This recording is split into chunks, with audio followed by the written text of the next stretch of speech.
Welcome to the Black Lion Podcast. We are your hosts, Lex and Dom, and today we have a special guest. Guest, can you please introduce yourself? Hi, I'm Mariah Burley.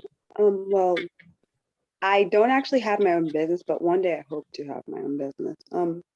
I actually work with special needs kids at an elementary school.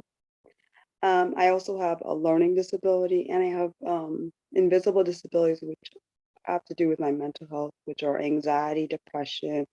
I also have borderline personality borderline personality disorder, which I recently found out I have. Explains a lot about how I behave, about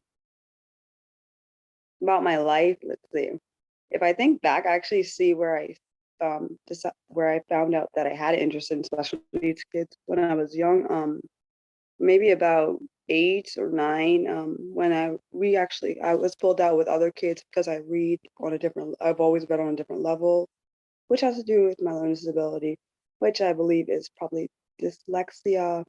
Um, Even someone in college had thought I had dyslexia, which is not surprising because of my pronunciation issues and my sometimes when I write, it's not always clear, but I speak well, even though I don't translate how I speak into writing.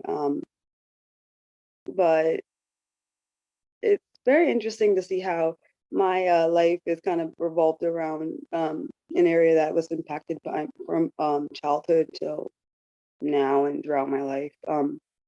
Like I said, I actually went into an autistic class, or I guess a class with special needs. I didn't know it was autism back then, but I actually got to read this little girl. And I don't know, I still remember her face to this day. She should be around my age because she was around my age back then. So I just remember seeing her smile, and it made me really happy to be able to, even though I may have read differently or not and process information the same way as everyone does. Um, it was kind of cool to see that I can impact someone's life, even though I'm different than like most people or whatever people call normal. Even though I don't think there's something called normal. And I also make YouTube videos on different disability related topics. I've shared my own journey in different videos about like one was called Mariah in a Nutshell, which explains like my different differences or disabilities that I've seen throughout my life. And then I also, even though it's not very prevalent, I do have a problem with my ankles. I was born with it. It's called tight field cord, where when I stand on my feet for too long in one spot, my ankle will become numb and it will become stiff and it's hard for me to walk or like move, which is quite annoying, but I guess I bear with it as um I've dealt with it all my life. Uh, and the way I look at my disability now compared to what I looked at it back then, when I was young, I used to be ashamed of it honestly because I didn't like being seen as different, even though people would say, look at me and not know that I have a disability. I know. It doesn't really matter what they knew because I viewed myself as different as them because I don't know, I just saw how hard things were for me compared to other people and it didn't make me feel good, but um I realized over time there wasn't nothing to be ashamed of. It just I learned differently. I needed more help than most. And it didn't make me less of a person, even though back then I kind of thought it did. Let me think. Yeah, so my life has been revolved around my disability and others' disability as I go on throughout life, which is awesome. And I don't know how else to make it. Like, I mean, let's be honest, I get discouraged like everyone else. Even doing my disability related content, I get kind of discouraged because I'm like, do people actually care about this, or am I helping someone? Because that's the main reason why I do that. I do it. I want to help others, not because um, it's not because I want to profit on it or anything. It's just because I want to help others. And I think sometimes I feel like people don't think their voice deserves to be heard, which I don't agree with. I think everyone deserves to share their voice. Um, and I hope to inspire a lot of people. I mean, I hope even if I only inspire one person, that's more than some people can even get to Let me think. I steered my life. Um, my relationships, my family. Well, they weren't always good. They haven't always. Let's be honest. They've always been kind of unstable, but that has to do with my borderline personality disorder, which I didn't realize until I found out what all the triggers of borderline personality disorder were. Um, I like there is it says unstable relationship with family, which is makes sense. I've always had that. I've had intense anger, which I would say all my life I've had that issue, and I didn't know that there was a disorder linked to it. I have had issues with self-harm and depression, which is they said significant issues with that would be linked to that disorder. It's interesting to see how you figure out things as you go on in life and you didn't know that they would be linked to something that you had dealt with out your whole life. My relationship with people is kind of similar only because I'm nervous they're going to abandon me, so I will cut the relationship before it gets to that point sometimes, or I was self-sabotage, which my therapist says is part of a thing you would do when you have BPD.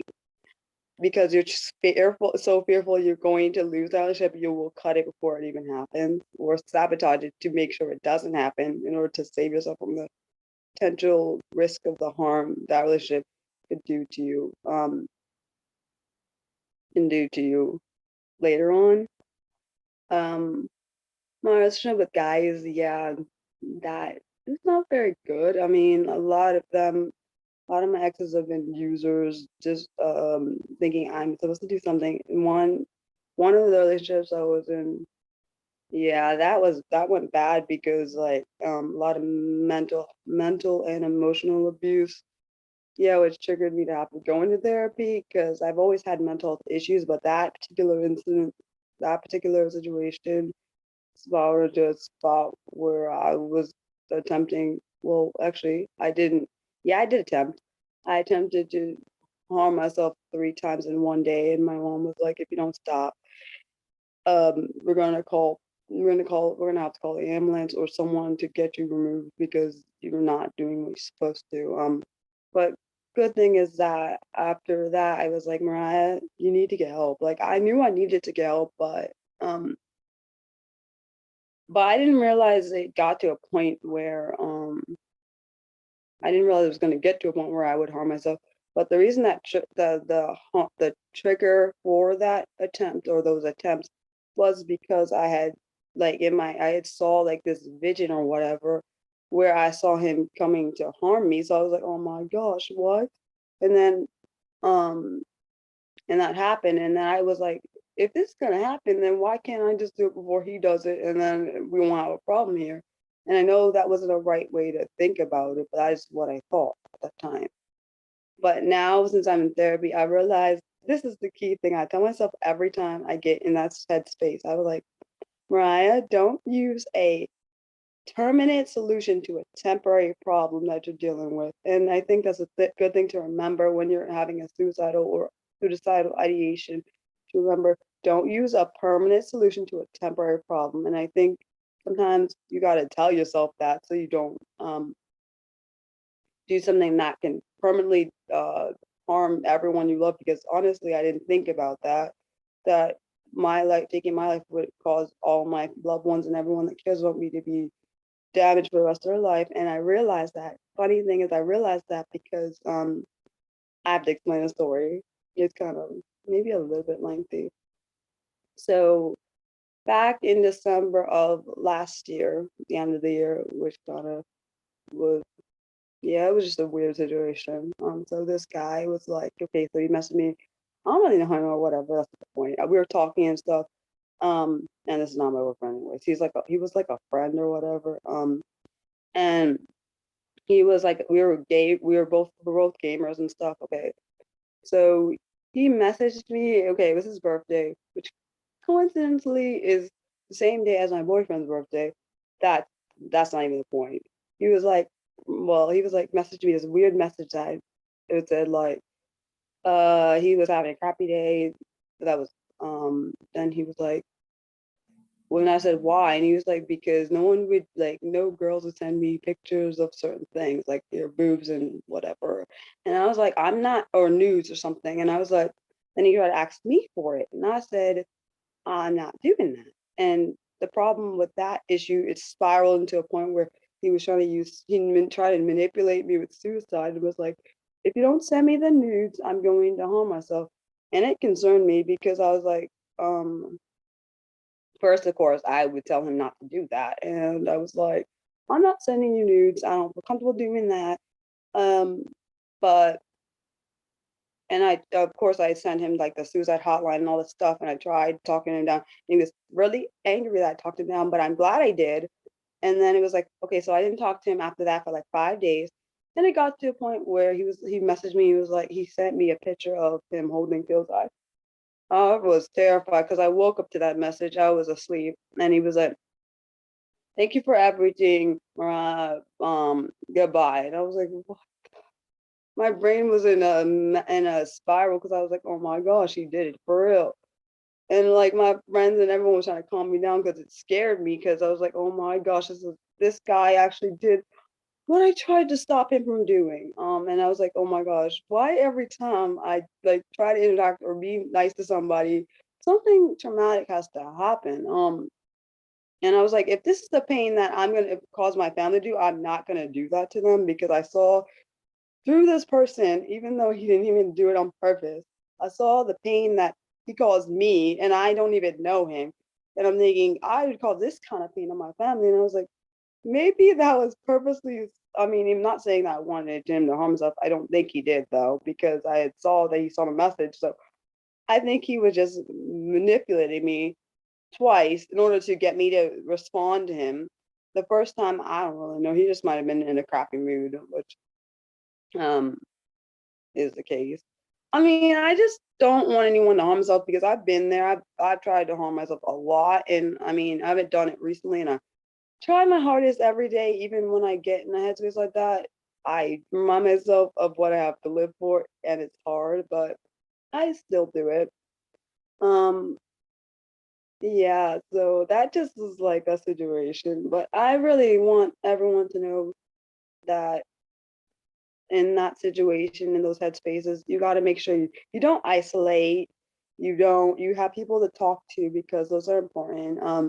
That you have like at least one person that you're accountable to because to make sure that check on you and when you're in a situation, and don't leave you alone, even if you want them to, because I think it's important that that there's someone that cares about you, as well as don't be judgmental. Don't say, so there's certain things you shouldn't say in that situation, like you shouldn't say you're being selfish because that's definitely not helping the situation. You should just listen and um, maybe ask them why they want to do it. Because sometimes the thing is, sometimes the person needs to talk about it and vent it instead of that's sometimes what it is. The person wants you to listen and not feel like you're there to like bully or harass them. I mean, at least that's what I think. Um, um, what else do I want to say? On that issue, not really. All I want for that issue is I want I want people to take mental health issues seriously. I mean, I struggle with them. I feel like it's a stigma for people thinking that mental health is not that big of a deal. It is a lot bigger than you think. And people say words don't hurt. That is a lie, by the way. It's not true. Words hurt more than you think they do. Because you internalize them and then they go in, go into a spiral, keep thinking about them. So I think we got to think about what we say before we say it. That's important. I think we got to be aware of if we feel like we're in a damaging or toxic situation, that we pull ourselves out of it before it gets to a point where you feel like you can't pull yourself out of it because it's better for your mental health to be in a positive place than a negative one. Speaking from experience. Um, I have a lot of friends online that I talk to. My mom and my family is very always concerned, but I understand why because I do have mental health issues and anxiety. My mom's like, just talk to people that you feel like are gonna help you instead of people that are gonna drag you down. She understands. She cares about her daughter. I understand that. Like I just think it's important what we say and how we impact people. That we shouldn't always think that we know everything. Sometimes we don't know things, or we're not, or we're unaware. Um, but that's my 2 cents on that. I just want also I want people, disabled or not, to understand that we can learn from each other and not always know everything.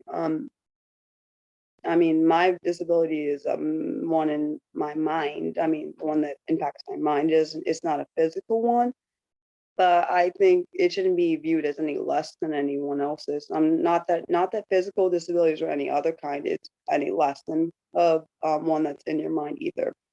But one thing I don't like is when people say you don't have a disability, or you don't, just because you can't see it doesn't mean it doesn't exist. That's what I want people to realize. Just because you can't see something doesn't mean it's not there.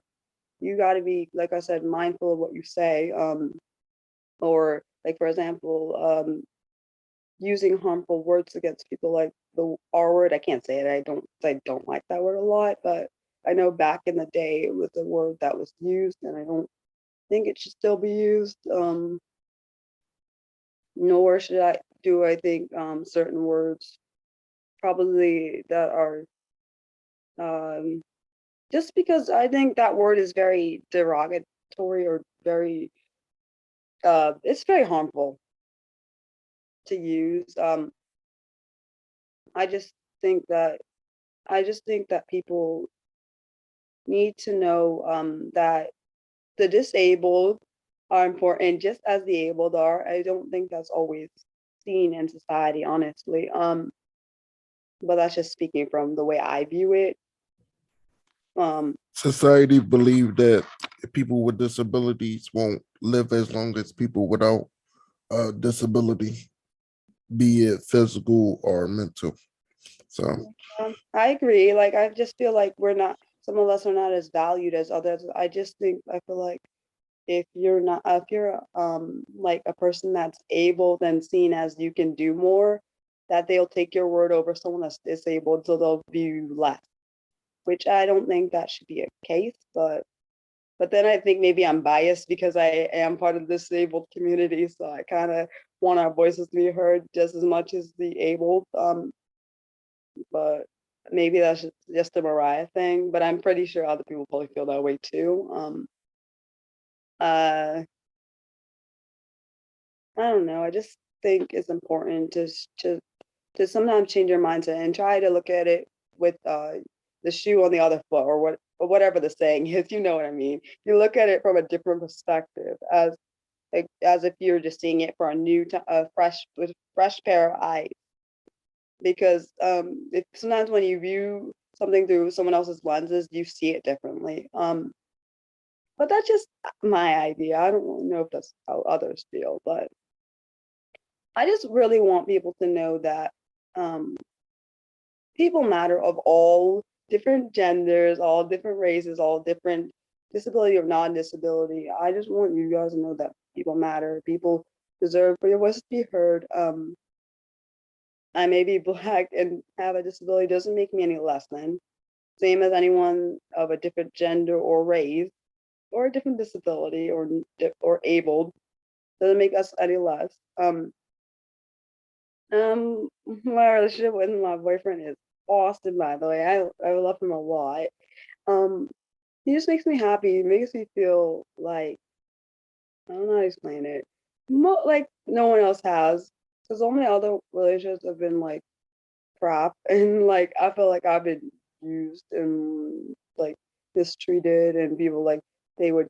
I know with my exes, they would come in and out, like, excuse me, you're not gonna just keep coming in and out, which is why I had to block them, because they would get to a point where they would come in when I'm in a good space and mess it all up. So I'm like, goodbye.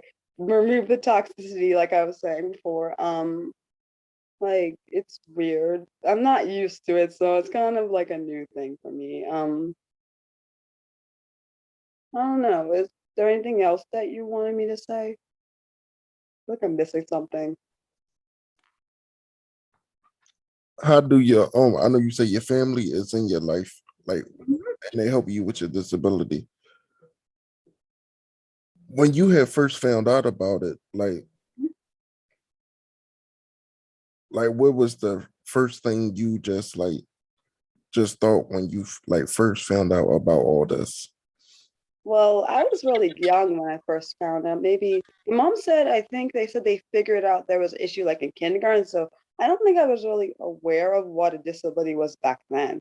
But I know when I was about maybe fourth or fifth grade is when I first realized, maybe even third at the youngest, that I realized I had something that was different.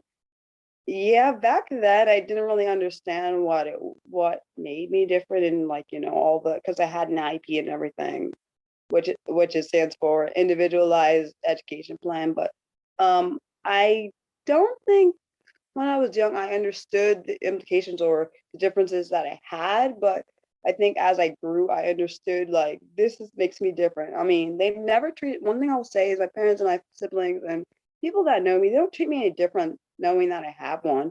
And some of them are not even some of them can't tell that I have it. So like my dad will say, even though he doesn't, I don't think he does this out of spite or anything. He will say, "What disability?" He always says, "You graduated from college."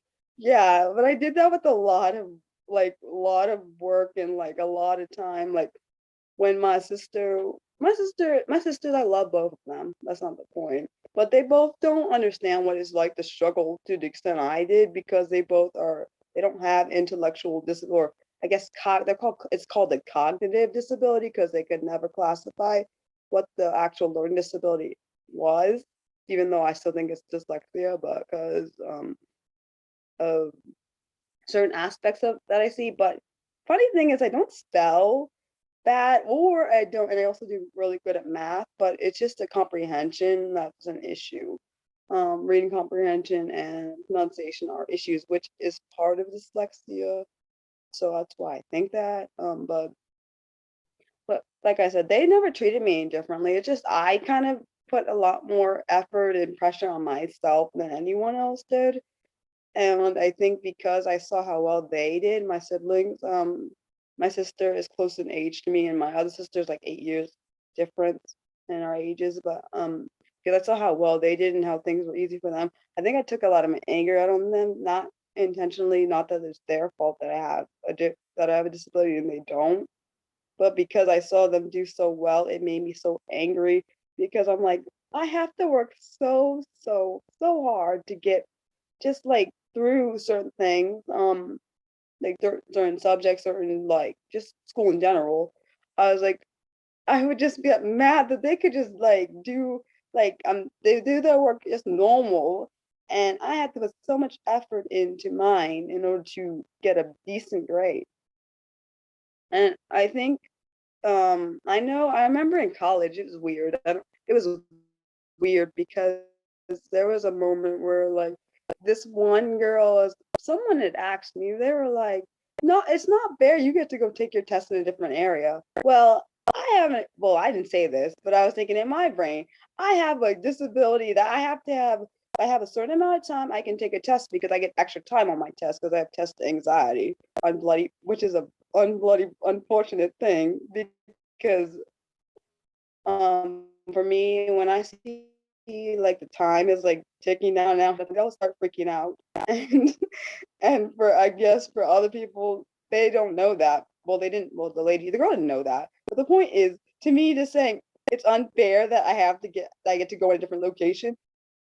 The way I look at it, it's unfair that my brain can't do what your brain can do, and I gotta work hard as mess to do what I should be able to do normally or regularly I should be able to do. But I didn't say that. I just was thinking it. Okay.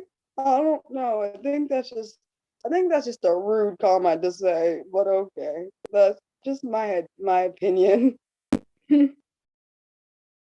Yeah.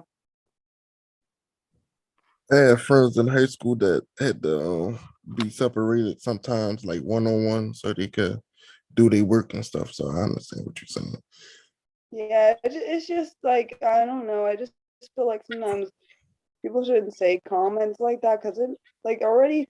I told my, actually, funny thing is I forgot to say this part. In college, when I first went to college, I was like, Mom, I don't want to get I don't want to be on an IEP or get accommodations. I told her, I was like, I don't want to get accommodations because I want to see what it's like to be a normal student without any accommodations. Yeah, I did regret that, but I wanted to see what it was like because I've never been without accommodations for most of my life, so I wanted to see if I could actually try to do without it, like the extra support.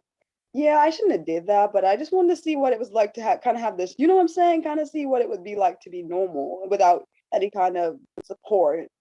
But I'm glad that I decided to get the accommodation, even though we had to go through a lot of testing in order to. My mom had to get someone like pay someone to do testing because they have to do particular tests to make sure that you actually have a disability for college, you know, for the accommodation stuff, which is probably what they did for figuring out how to disability in the first place. They took a lot. It was like an IQ test and psychology, all these different tests, like to figure out what the accommodations would have to be. It was very interesting, just because I was reading the report that was done for it, and I was like, oh, that makes sense. That makes sense because it would say I was really strong at math and really low at reading or writing stuff. Which makes sense because that is how my brain works. Yeah, that's so. And I don't think, and that's why I say don't be ashamed of having a disability because I did feel that shame for a while. I was like, Mom, you don't understand. I told her I was like well, I told her recently because she didn't know this that I felt this way. I told her back when I was pulled out for reading, I felt ashamed because I forgot to say this part. They would put the reading groups in the hallway, so like all the classes would take their classes outside in the hallway and then they would call out the names of people that needed to be pulled out for like higher to advanced, the lower ones, you know, so they could swap classrooms. So of course, me and my other classmates, there was a few of us, I think maybe five of us. So I think it was four and me, or maybe more than that. There wasn't that many. I know. I think it was like I think I was the only girl in the whole group for the low because we were on the lower end. I think it was yeah, I think it was all boys and me. So I think it was the only girl. That wasn't the point. The point is, it showed me that I was kind of singled out in order to.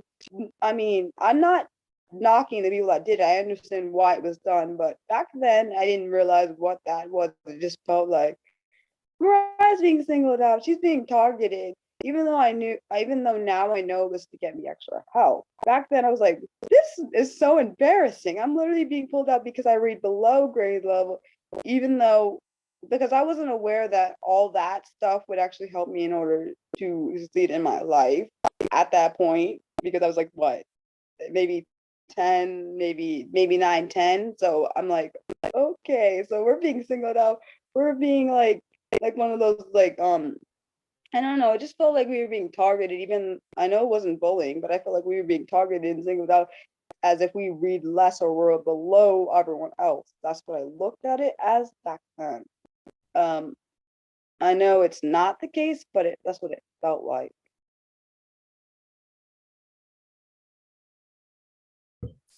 And that could make someone feel like even more depressed or get anxious. So Yeah, I mean, for me, I mean, I don't think I had anxiety back then. I could have. I just don't wasn't. If I did, I wasn't aware of it. But um, it just showed me that I can't always do things the way everyone else does them, and I understand that makes sense. But at the same time, I would have liked to try to do it or be treated as if was able or capable of doing something without extra support at points. Like one thing I will say, like even like at my job, if the little girl, like if the kids I'm working with say Mariah, well they don't say Mariah because that's my name. They call me Miss Burley by my last name.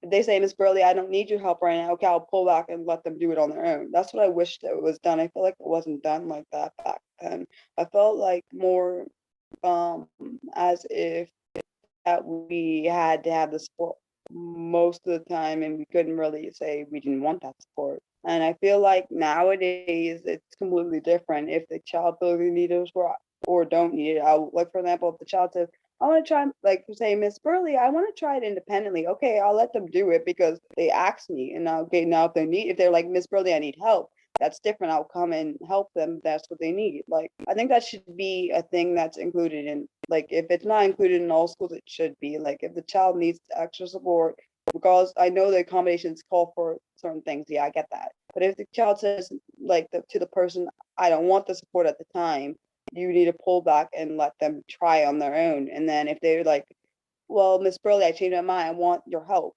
then that's when you push into that. I don't know. That's just my thought. Because I feel like it's teaching them they can have their independence if they need it. And if they need more help, then they ask for it. I mean, of course, I'm there regardless, but I'm saying that's what I think should be done.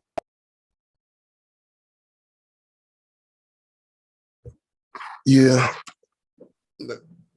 gotta give them a chance to grow, like to understand the work themselves than somebody actually doing it for them. Yeah, I agree because I feel like even with the pest at points, I feel like I'm pestering the child, even though I'm not trying to. I feel like because I'm acting like, oh, do you need help?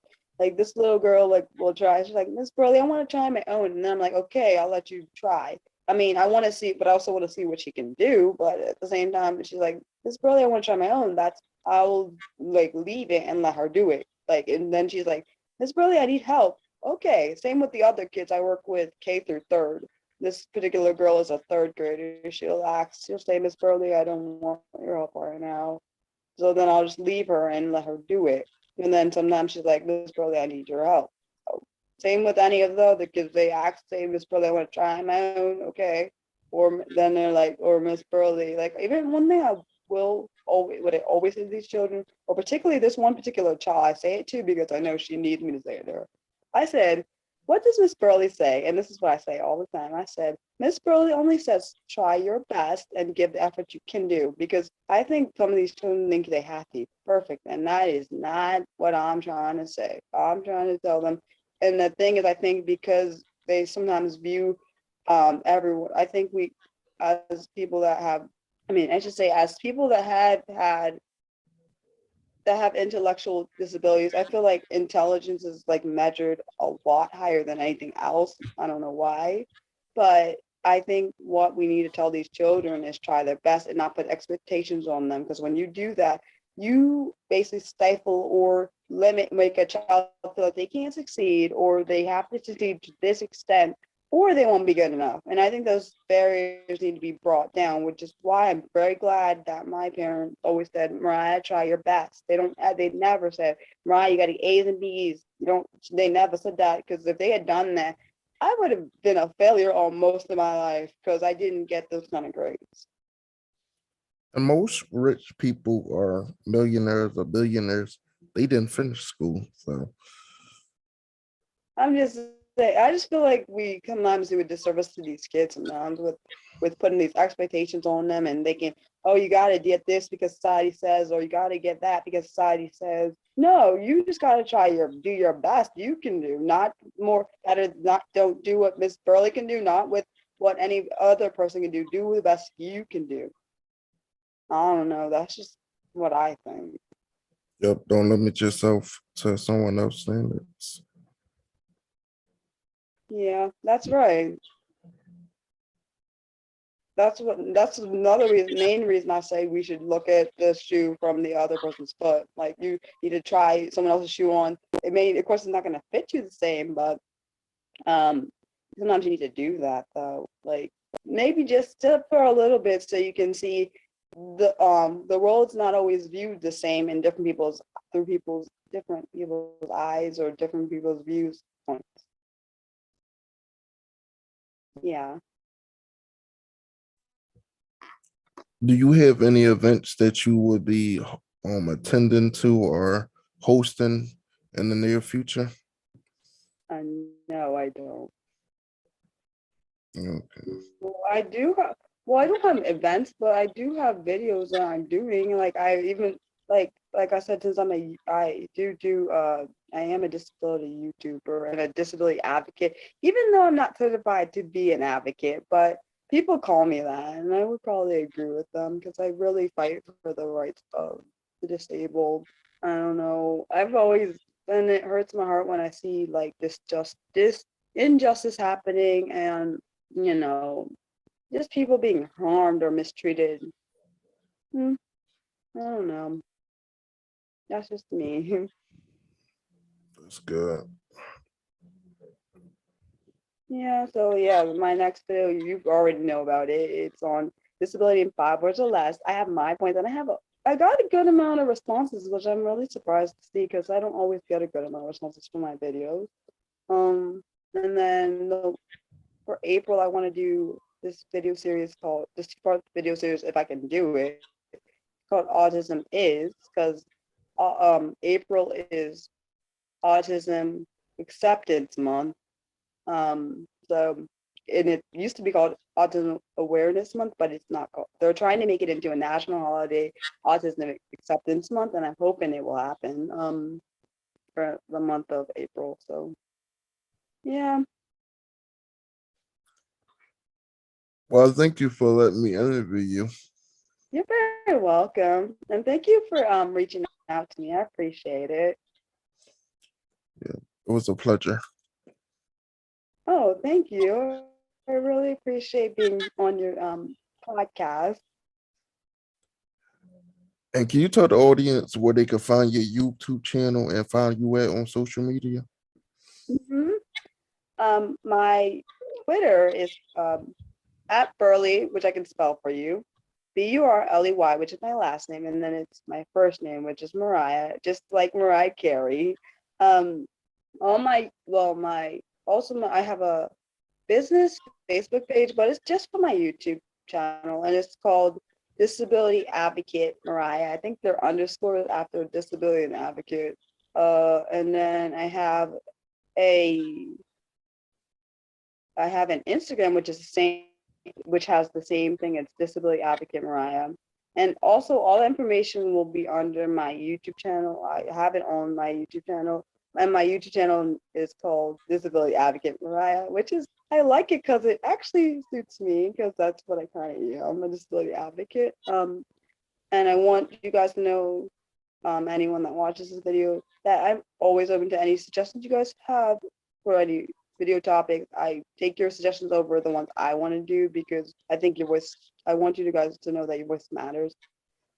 And you can give me suggestions regardless if you're abled or disabled, because abled can have disability related content that I'm unaware of because they may be interested in. Just because you're able doesn't mean you don't have knowledge of things I don't know, because there are people that have taught me things that I didn't know about and they're able. So, and I don't want, and one thing I want to leave you with, that just remember, just because someone tells you you can't accomplish anything or you're not able to accomplish anything, just know that if you try your best, you may be able to accomplish something that you didn't know you could. Yep. And I thank you again. So you're very welcome.